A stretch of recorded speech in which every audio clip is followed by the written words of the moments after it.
Our last speaker, if you're from Los Angeles, needs absolutely no introduction. Paul, your boss was the third fastest billionaire in the history of the world. Our next speaker was the quickest person ever to become a billionaire in the United States, Mr. Gary Winnick.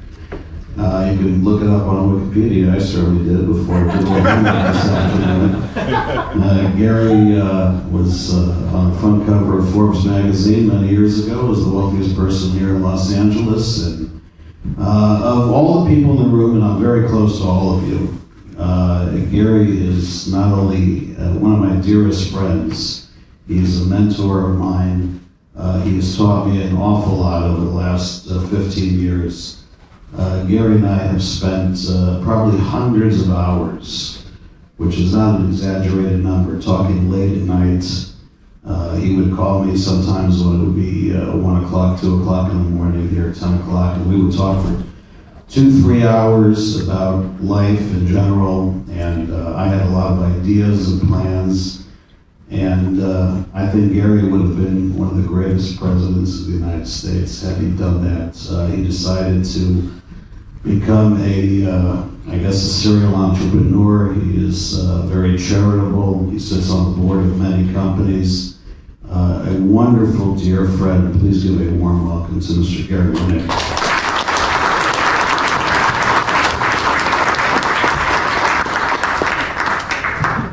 Thank you, Jason. I'd like to welcome all of you to this wonderful city, which I've made my home for 42 years.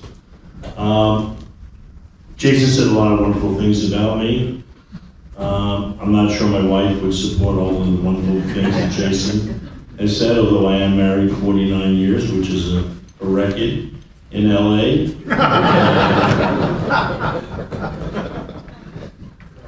Jason covered 3 areas. Well, I don't really follow scripts particularly well. So let me kind of just tell you the story the way I lived it. I was raised on Long Island. My parents were children of immigrants. I lived in a kind of middle to upper middle class family. I wasn't much of a student. My high school counselor told my parents, really don't waste your money on him, don't send him to college. Told my father, who ran his own business, you must have a truck laying around, let him drive the truck. My mother said, my father was fine with that, by the way, drive the truck. My mother said, no, you're gonna get a college education. She insisted. So I went to C.W. Post College, Long Island University. But I went there on a condition that I get a C+ my first year, or I'm out. Unfortunately, my freshman year, my father died unexpectedly. I got A's through my senior year. In my last year of college, I was drafted for the Vietnam War.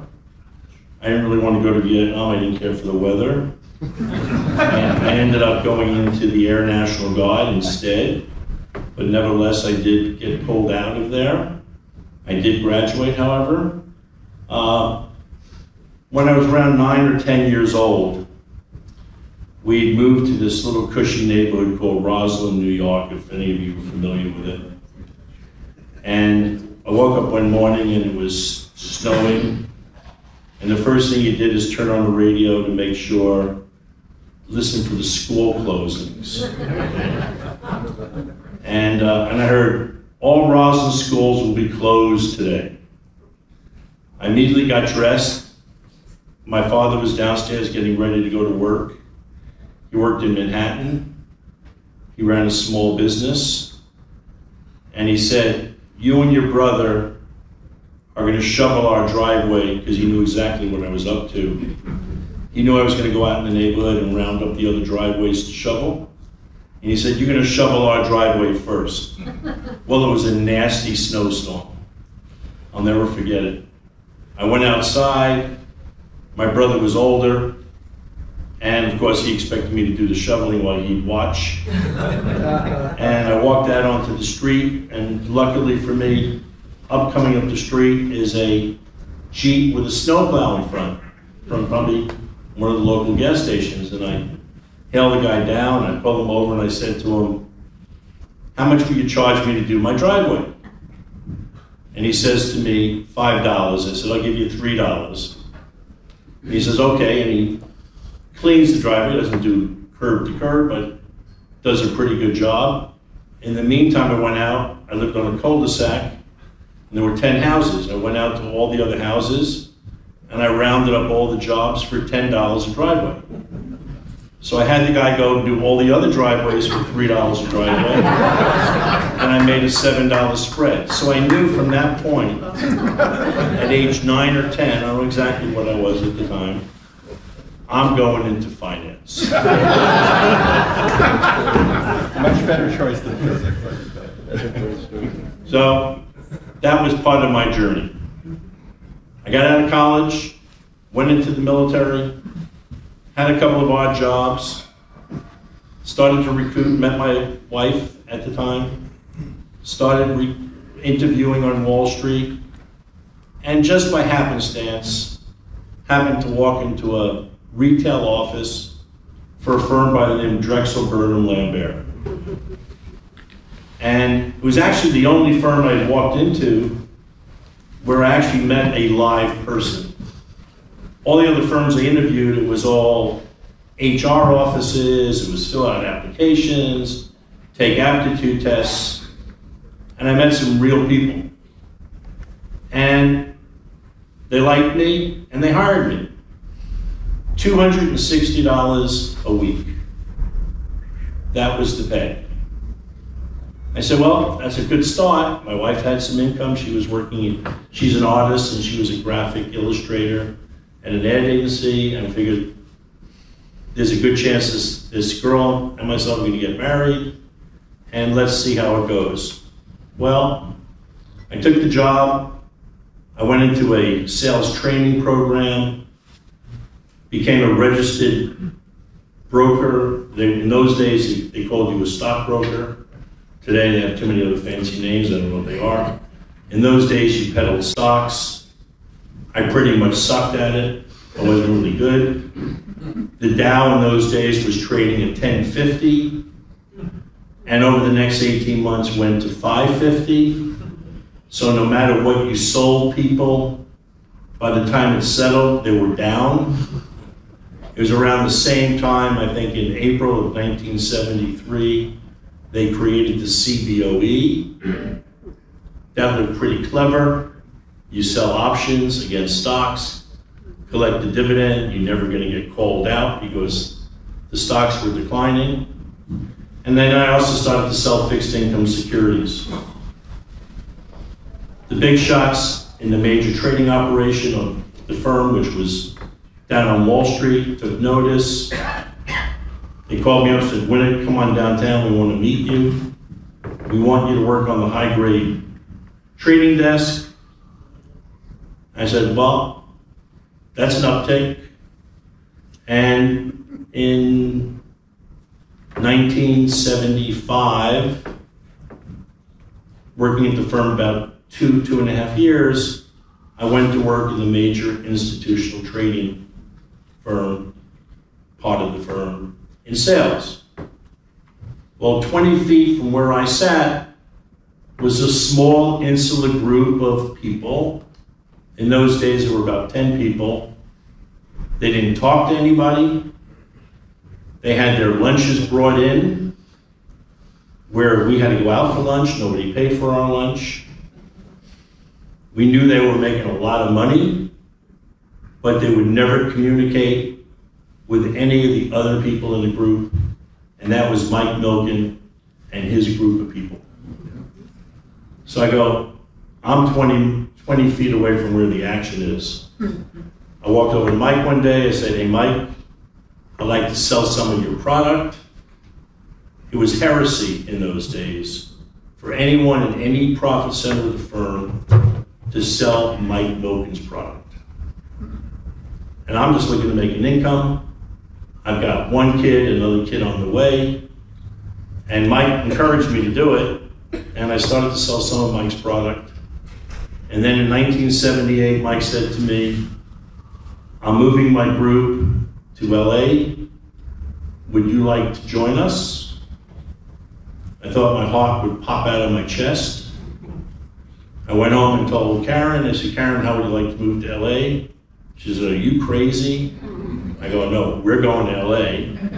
I felt like that TV show, The Jeffersons. We're moving uptown, Wheezy. And we came to LA. And so I'm going to give you two little stories about Drexel, which I think tell the story of Drexel that have really never been told. And you've read a lot about it, and you've heard a lot about it. I lived it. I sat across from Mike, 3 feet across from Mike. In the 70s and 80s, you had the emergence of leveraged buyouts. You had the emergence of private equity firms. Today, KKR is a brand name. In those days, it was a small firm. And there weren't very many firms. And in order for these firms to finance these leveraged buyouts, and they were $300 million, $500 million, $800 million deals, they needed mezzanine financing. A month after going to work for Mike, a guy calls me up and says, are you interested in buying $1 million piece of a deal? I'm not an analyst. I have no idea what the guy's talking about. I said, sure, I like it. So I go to Mike. Mike says, what is it? I tell him what it is, but I really can't give him an opinion on it. He said, would you buy it? I said, I would if I had any money. I have no money. I got a house where Mike lent me the money to buy the house, put down the money for the mortgage. I've got a wife. I've got 2 kids now. My mother lent me money to buy a second car to come to LA. And I'm going limit on a deal that I can't even understand. And I said to Mike, Mike said, well, how much of the deal would you buy? I said, I'm good for 10%. Mike says to me, I'll lend you the money. So now Mike lends me the $100,000 to buy this deal. And 2 weeks after I buy it, I go, Gary, are you crazy? If you tell your wife what you just did, you're a goner. So now I got to figure out what to do. So I repackaged it, and I was listening to you, Paul, how you're repackaging these securities, right? Well, I did it because I was basically bankrupt. Okay? So I repackaged it as a bond, a bond warrant. So I sold the bond to an institutional investor, and we kept the equity kicker. So we got all our money off the table, and we kept the equity at a 0 basis. That became the template for all of the leveraged buyouts of the 70s and the 80s. Okay? Drexel, and looking back at the Drexel period, created modern finance. I don't think anyone would have any dispute with the impact that firm had. We financed the cellular industry. Here's the proposition.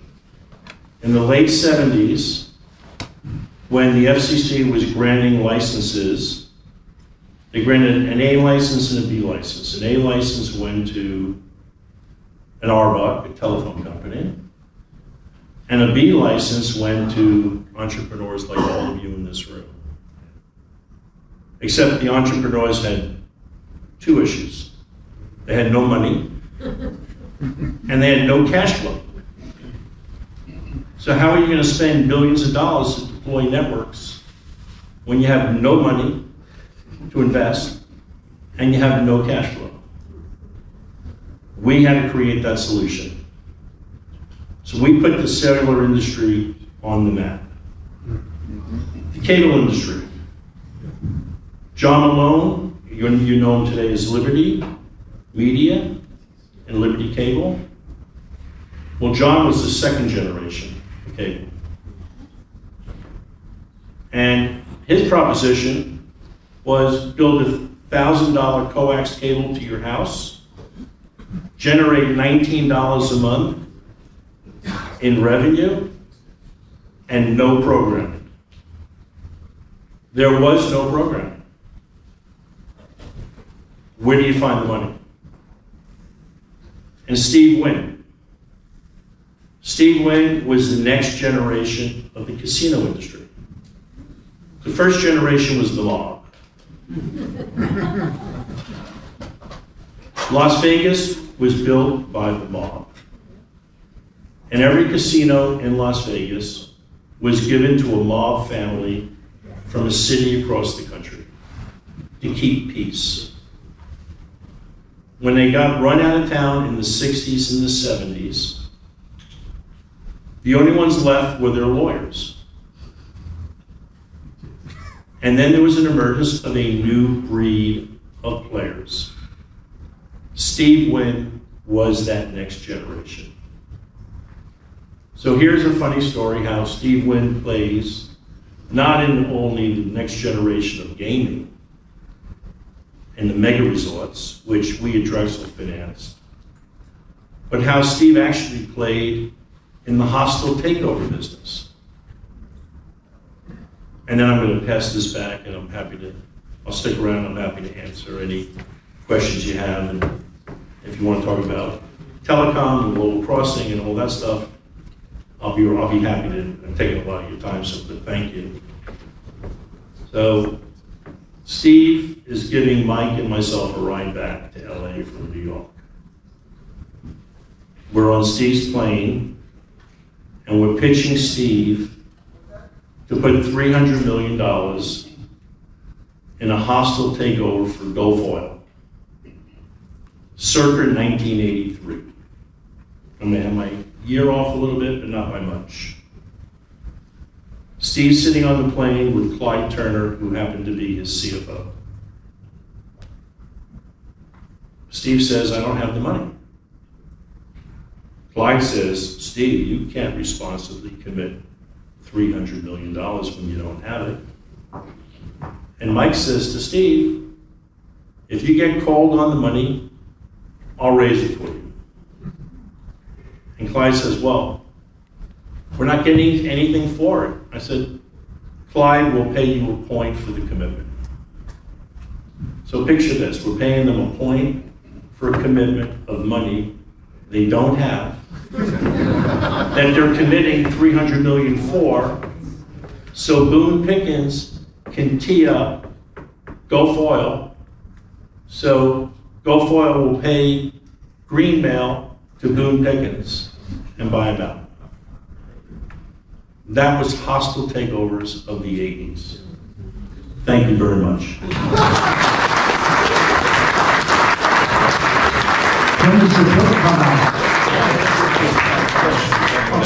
We'll do 5 or 6 for anybody else. You heard Jason. We'll take maybe 4 or 5 questions. If somebody has a question, please raise your hand. We'll get